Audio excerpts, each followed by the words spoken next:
You're listening to Greater Good Radio Hawaii. Please visit us online at greatergoodradio.com.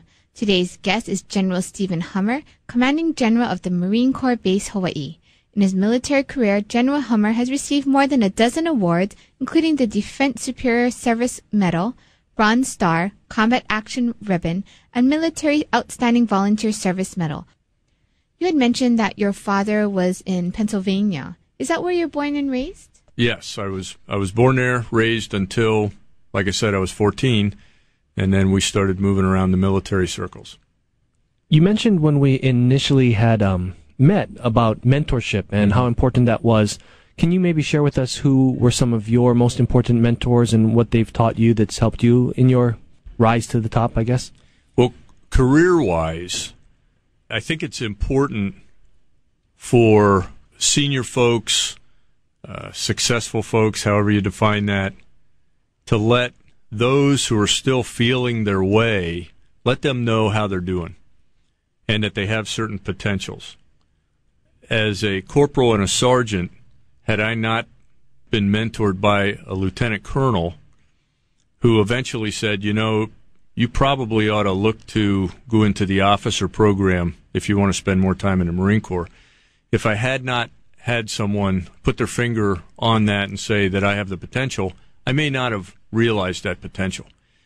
So in my career, I've challenged more senior folks, our Marine staff non-commissioned officers, lieutenants as their platoon commanders or company commanders working with their Marines, or majors, etc., to look at their folks, and if they see that kind of glimmer that they could advance, that they make that recommendation to them, that they sit down and they do some mentoring with them and at least let them know that they have the potential in one form or fashion. Otherwise, they just may not know. They may go on through life wishing they had things better, that they could accomplish more, and they actually can, but sometimes that mentoring is the key to their future success. You mentioned that, mentoring will encourage people to go further than where they had thought before. But maybe could you share with us some lessons that some of your mentors have also taught you about leadership and how to lead your group in the military? Sure.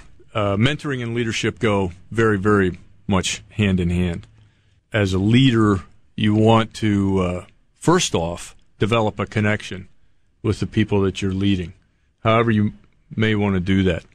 You have to let them know that you do care about them, that you're interested not only in their personal life, or not only their professional life, but also their personal life. And by showing that, asking them what their goals are, try and find what their passion in life is.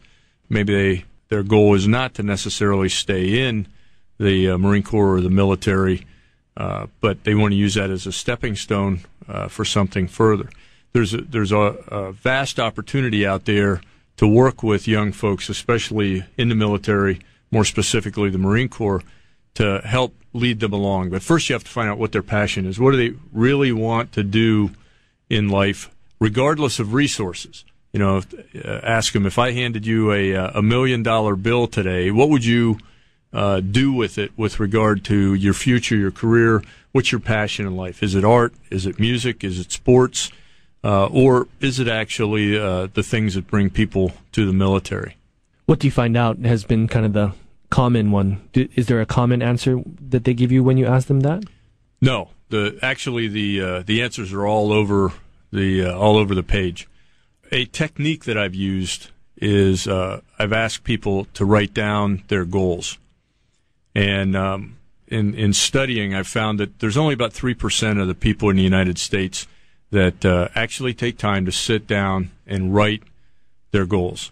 So the drill is take a piece of paper. You can do it on a computer also, and spend time writing everything that you want to do, everything that you want to be, and everything that you want to have. And spend as much time with it as you want.